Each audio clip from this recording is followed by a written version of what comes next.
Béni Maître, celui qui annonce l'Évangile selon le saint évangéliste Luc. Que Dieu, par l'intercession du saint et glorieux apôtre évangéliste Luc, t'accorde d'annoncer la bonne nouvelle avec force pour l'accomplissement de l'évangile de son Fils bien-aimé, notre Seigneur Jésus-Christ. Sagesse, tenons-nous droit, écoutons le saint évangile, paix à tous. Il y a ton esprit. Lecture du saint évangile selon saint Luc. Gloire à toi, Seigneur, gloire à toi. Soyons attentifs. Le Seigneur dit, il y avait un homme riche qui s'habillait de pourpre et de lin fin, et qui faisait chaque jour des festins somptueux. Et un pauvre du nom de Lazare gisait près de son portail, tout couvert de plaies. Il aurait bien voulu se rassasier de ce qui tombait de la table du riche, mais c'étaient plutôt les chiens qui venaient lécher ses plaies. Or le pauvre mourut et fut emporté par les anges dans le sein d'Abraham. Le riche mourut aussi et fut enseveli.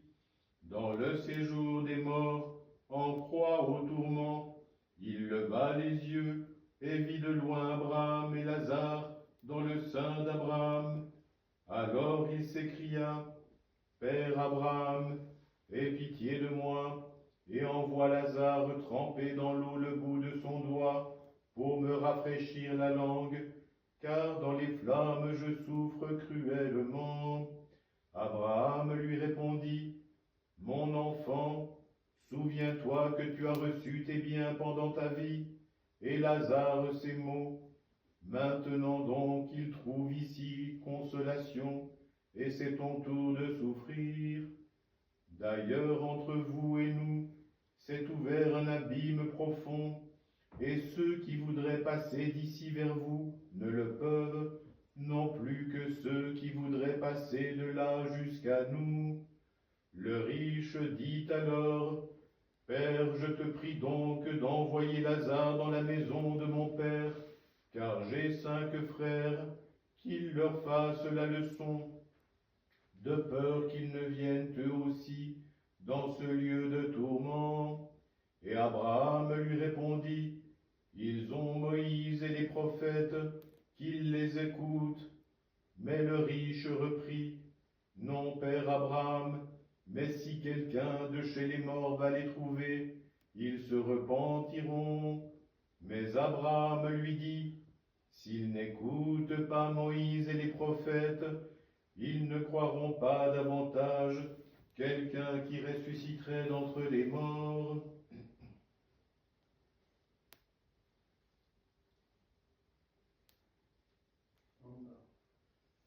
En ce temps-là, Jésus, descendant de la montagne avec les apôtres, s'arrêta. Sur le plateau se trouvait une foule nombreuse de ses disciples et une grande multitude de gens venus de toute la Judée et de Jérusalem et du littoral de Tyr et de Sidon pour l'entendre et se faire guérir de leurs maladies. Ceux que tourmentaient des esprits impurs étaient guéris, eux aussi, et toute cette foule cherchait à le toucher, parce que de lui sortait une force qui les guérissait tous. Alors il leva les yeux sur ses disciples et dit, « Heureux vous les pauvres, car le royaume de Dieu est à vous. Heureux vous aussi qui avez faim maintenant, car vous serez rassasiés. Heureux vous qui pleurez maintenant, car vous serez dans la joie. Heureux serez-vous si des hommes vous haïssent, s'ils vous frappent d'exclusion, et s'ils insultent et proscrivent votre nom comme infâme à cause du Fils de l'homme. Réjouissez-vous ce jour-là, et tressaillez d'allégresse, car votre récompense sera grande dans le ciel. Gloire à toi, Seigneur, gloire à toi. Et à toi qui annonçais.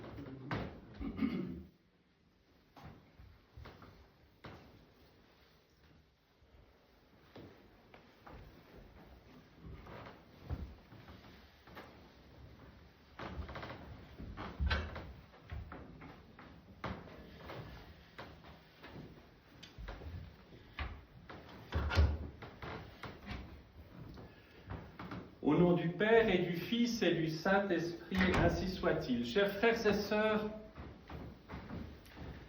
le Seigneur est tellement bon et miséricordieux pour les hommes. Jamais, jamais, jamais il ne nous abandonne ou nous laisse à notre propre sort. Il est toujours là qui veille sur chacun d'entre nous.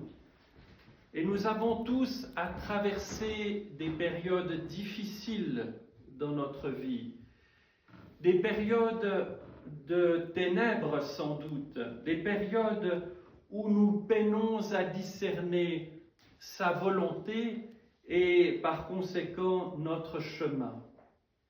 Et il n'y a pas de période plus heureuse ou plus triste qu'une autre. Toujours dans la vie des hommes, il y a les deux aspects qui se côtoient. Il y a des périodes de grande épreuve comme de grande joie avec des sortes de pics sans doute. Et dans la vie de l'Église qui reflète la vie des hommes et surtout et avant tout la vie céleste, qui porte la vie céleste au cœur du monde et dans le cœur des croyants, eh bien, il y a cette consolation qui est donnée. Et le Seigneur s'est fait homme, comme nous le savons, pour que, étant semblable à nous, tout en étant Dieu, eh bien, nous puissions beaucoup plus facilement percevoir le ciel, et comme un des aspects, évidemment. Et ainsi suscite-t-il un certain nombre de saints, ceux que l'on considère comme tels, c'est-à-dire des amis de Dieu, qui ont été choisis sans doute, mais qui ont répondu à cet appel de manière pleine d'enthousiasme et avec détermination, et qui ont permis à ce que la grâce s'épanouisse en eux, et ont poursuivi leur route jusqu'à leur trépas. Et ceci à travers tous les siècles. Nous devons nous garder de cette pensée qui pourrait dire « Ah, dans les temps anciens, dans les premiers siècles, il en était autrement, mais aujourd'hui, nous sommes abandonnés. » Et je vais prendre deux exemples, ceux des saints principaux que nous commémorons aujourd'hui. Le premier, c'est saint Artémios, qui est connu évidemment dans les pays slaves sous le nom d'Artium, qui a vécu juste après ce moment où la paix de Constantin a été donnée à l'Église, mais qui, comme toujours, reste fragile et a vu l'empereur, un de ses successeurs, l'empereur Julien, vouloir revenir avec force au paganisme et en persécutant à nouveau les croyants. Et saint Artémios avait un poste extrêmement important. Pour faire simple, il était gouverneur militaire de l'Égypte et à ce titre était fort respecté et avait une autorité considérable dans l'exercice de ses fonctions. Eh bien, lorsque Julien a voulu s'assurer, et là nous rejoignons ce qui s'était passé précédemment avec saint Maurice et ses compagnons de la Légion thébaine, eh bien, quand l'empereur Julien l'Apostat a voulu que ses troupes offrent des sacrifices aux dieux païens et renient le Christ, évidemment, Artémios n'a pas pu le faire et cela l'a conduit avec beaucoup de force et d'énergie au martyre. Et il est resté inébranlable dans la confession de sa foi. Et cet exemple tout à fait extraordinaire a été une occasion de renforcer la foi de ses contemporains.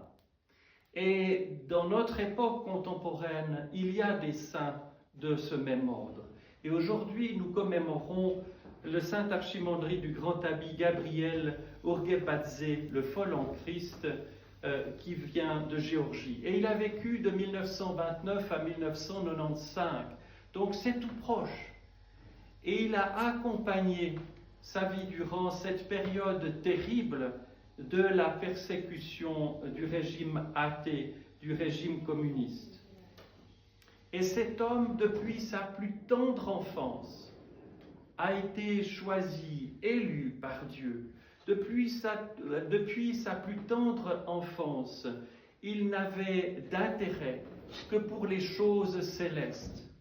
Dès qu'il a eu quelque argent, la première chose qu'il ait faite, c'est d'acheter l'Évangile et de le lire avec presque gourmandise, avec un désir ardent. Il était bon élève à l'école, mais les sciences de ce monde l'intéressaient peu et il revenait toujours et encore à la prière. Il a reçu des dons extraordinaires de clairvoyance depuis son plus jeune âge. Il avait un amour et une humilité extraordinaires aussi. Et malgré tout cela, malgré un monde autour de lui qui rejetait la foi, qui persécutait la foi, qui la proscrivait, il fallait, pour ceux qui avaient le cœur bien accroché, dissimuler sa foi chrétienne, jusqu'à sa mère qui, presque toute sa vie, a essayé de le dissuader. Mais vis comme tout le monde, tu auras une vie plus simple, ce sera moins compliqué. Oui, tu peux être croyant dans ton cœur, mais vis comme tout le monde. Et il persévérait et répandait beaucoup de larmes parce que sa mère, avec un amour immense qu'elle avait pour lui, ne comprenait pas que l'amour de Dieu est plus grand et plus fort et plus définitif encore. Et il est devenu moine. Et c'est une période où les églises étaient fermées, où les églises étaient détruites, où le clergé était assassiné ou déporté. Et pourtant, il est resté ferme dans la foi. Et il a vécu petit à petit, je vous passe des épisodes, jusqu'au moment où il est devenu moine et ordonné hiéromoine, c'est-à-dire moine prêtre. Il a fait son service militaire dans l'armée soviétique, il a fait son temps, sa période comme tout le monde. Et là, malgré tout, il a réussi à jeûner, à fréquenter en secret une église. Et puis plus tard, le patriarche de Géorgie, Melchisédek III, va le remarquer et lui confier la garde de la cathédrale où il vivait. Et cet homme, il y a quantité, des récits tout à fait extraordinaires d'actes qu'il a accomplis de miséricorde. Il a détourné une femme qui disait la bonne aventure en vivant près d'elle et en l'encourageant et en lui montrant ce qu'était la vie chrétienne. Et ainsi, les gens qui venaient vers cette femme se sont détournés de cela et sont venus à une vie authentiquement croyante. Mais à l'issue de son service militaire, eh bien, on s'est dit, mais cet homme n'a-t-il pas vu le démon alors qu'il avait 12 ans? Et c'était prétexte d'arrestation, d'incarcération dans un asile psychiatrique. Et c'était concomitant à un autre événement, en 1965. Donc encore une fois, certains d'entre nous étaient peut-être déjà en ce monde. Eh bien, en 1965, lors de la fête du 1er mai, qui était une fête majeure du calendrier communiste, eh bien, il a mis le feu à un portrait de Lénine qui était sur le bâtiment abritant le Conseil des ministres de la République socialiste soviétique de Géorgie. Il a mis le feu en disant très simplement qu'on ne pouvait pas rendre honneur à quelqu'un de mort, mais que tout honneur ne pouvait être donné qu'au Seigneur. Et à la suite de cela, il a été arrêté, il a été mis, comme c'était à ce moment-là, depuis les années 60, dans un hôpital psychiatrique. On lui a fait subir toutes sortes de tortures, mais il est resté fidèle. Et au sortir de prison, on l'a condamné même à mort, mais le fait que cet événement avait été connu à l'étranger, cette peine a été commuée en années de prison et au bout de quelques années, il est sorti.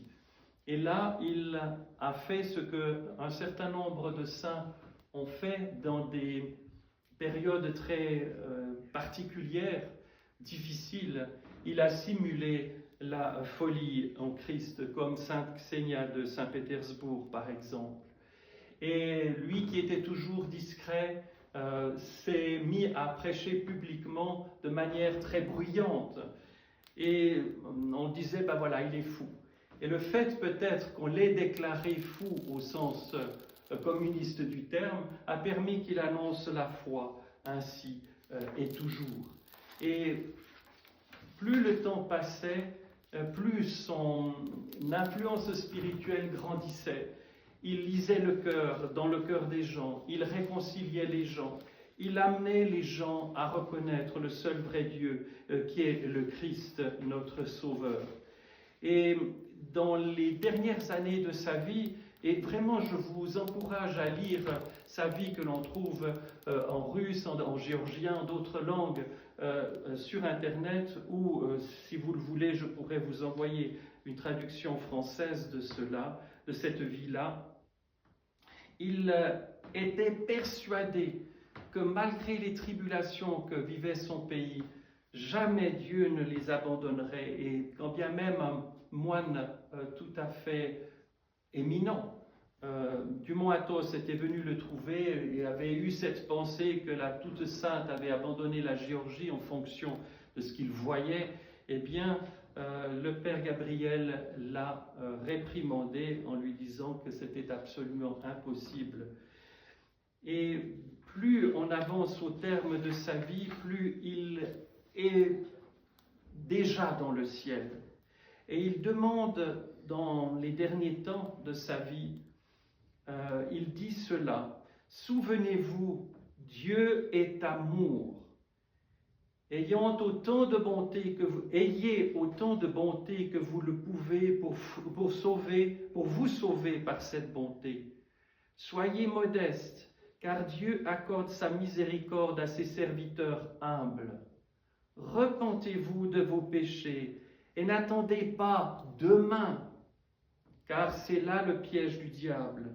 Aimez-vous les uns les autres, car l'homme sans amour ne peut pas hériter du royaume des cieux. Et voilà résumé toute la vie de Saint Gabriel le Folland Christ. On peut dire la même chose de Saint Artémios. On peut dire cela de tous les saints. On doit pouvoir dire cela de tous les chrétiens. Aimons-nous les uns les autres, mais nous ne pouvons pas nous aimer si nous n'aimons pas par-dessus Dieu, parce qu'à ce moment-là, le cœur s'ouvre, le Saint-Esprit permet cela, et l'amour vient habiter en nous et nous rend capables d'aimer nos ennemis. Au nom du Père et du Fils et du Saint-Esprit, ainsi soit-il.